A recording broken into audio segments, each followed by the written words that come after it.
दूसरी तरफ महागठबंधन ने बिहार विधानसभा चुनाव के लिए तेजस्वी यादव को मुख्यमंत्री पद का चेहरा घोषित किया है। इस बात की सबको पहले से उम्मीद भी थी, लेकिन जैसे ही मुकेश सहनी को डिप्टी सीएम का चेहरा घोषित किया गया तो बिहार में सियासी पारा हाई हो गया। महागठबंधन के इस फैसले पर बिहार चुनाव में मुस्लिम्स की हिस्सेदारी और भागीदारी का सवाल उठा रहे हैं। देखिए रिपोर्ट। सियासी दल जिन वोटरों के सहारे सत्ता का रास्ता तलाशते हैं, अब उन्हीं वोटरों की सियासी हिस्सेदारी को दरकिनार कर दिया जाए तो फिर नियत पर सवाल उठते हैं। बिहार विधानसभा चुनाव के लिए जैसे ही महागठबंधन ने अपने सीएम और डिप्टी सीएम के चेहरे का ऐलान किया, वैसे ही महागठबंधन की नियत पर सवाल उठने लगे। हम कांग्रेस की हिस्सेदारी के सवाल की बात कर रहे हैं, बल्कि उन मुस्लिम वोटरों की बात कर रहे हैं जिन्हें राजद अपना पारंपरिक वोटर मानती है। लेकिन जब सियासी हिस्सेदारी की बात आई तो मुस्लिम गायब थे। ऐसे में सवाल उठने लगे कि क्या मुसलमान महागठबंधन में सिर्फ दरी बिछाने के लिए हैं? ये मान लिया है कि मुस्लिम समाज को सिर्फ वो डराकर वोट लेंगे, उनकी कोई अहमियत नहीं है।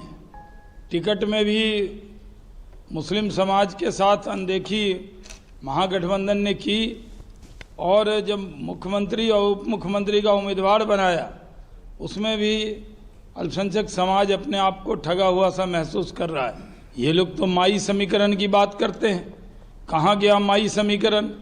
अब तो मुकेश सहनी और तेजस्वी यादव खुद अपने नाम का ऐलान कर बैठे और उसके बाद पूरे उनके वोट बैंक में बहुत ज़बरदस्त निराशा है।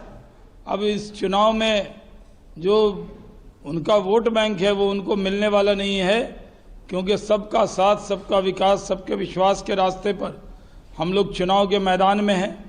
नीतीश कुमार ने न्याय के साथ विकास किया है। हम लोगों ने कोई भी योजना चलाई है उसमें कोई भेदभाव नहीं किया है, सबको एक नज़र एक निगाह से देखने का काम किया। ये सवाल यूं ही नहीं उठ रहे हैं। बिहार चुनाव में वाइल्ड कार्ड एंट्री मारने वाले असदुद्दीन ओवैसी भी ये सवाल पहले कर चुके हैं।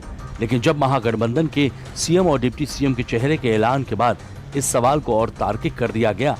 अब जरा इन आंकड़ों पर नजर डाल लीजिए।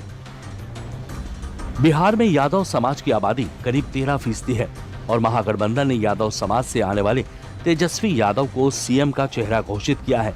वहीं मुकेश सहनी यानी जिनको डिप्टी सीएम घोषित किया गया है, वो सहनी समाज से आते हैं जिनकी आबादी लगभग 2% है। लेकिन बिहार में 18% मुस्लिम आबादी के बावजूद मुसलमानों को सत्ता की भागीदारी से अब तक वंचित रखा गया है।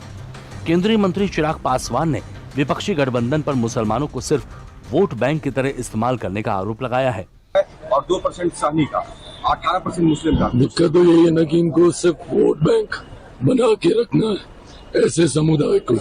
मुसलमानों की बात करेंगे, बट जब रिप्रेजेंटेशन की बात आएगी तो रिप्रेजेंटेशन देंगे नहीं। उनको डरा के, धमका के अपने साथ वोट बैंक रखना चाहेंगे।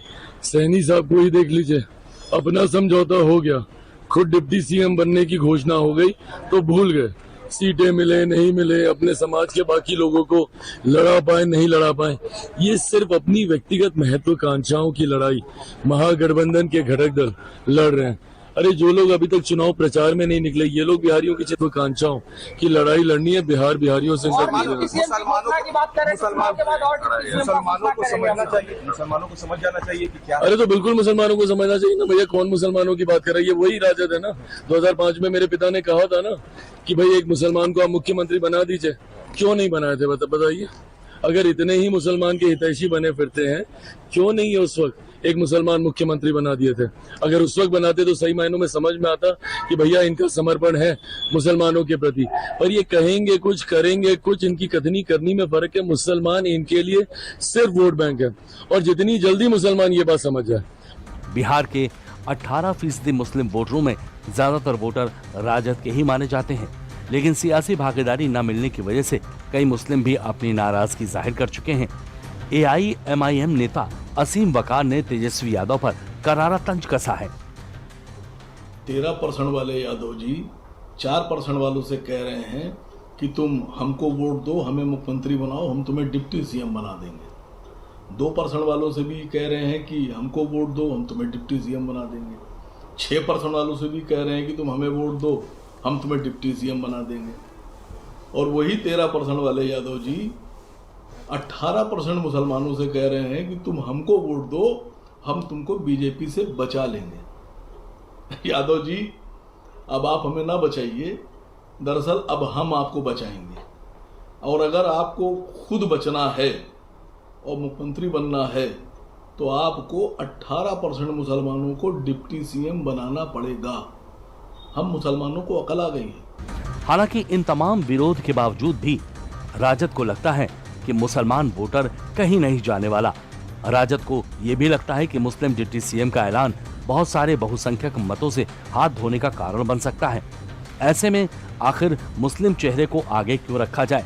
लेकिन इससे बचने के लिए महागठबंधन ने जो फैसला लिया है वो दो धारी तलवार साबित हो सकता है।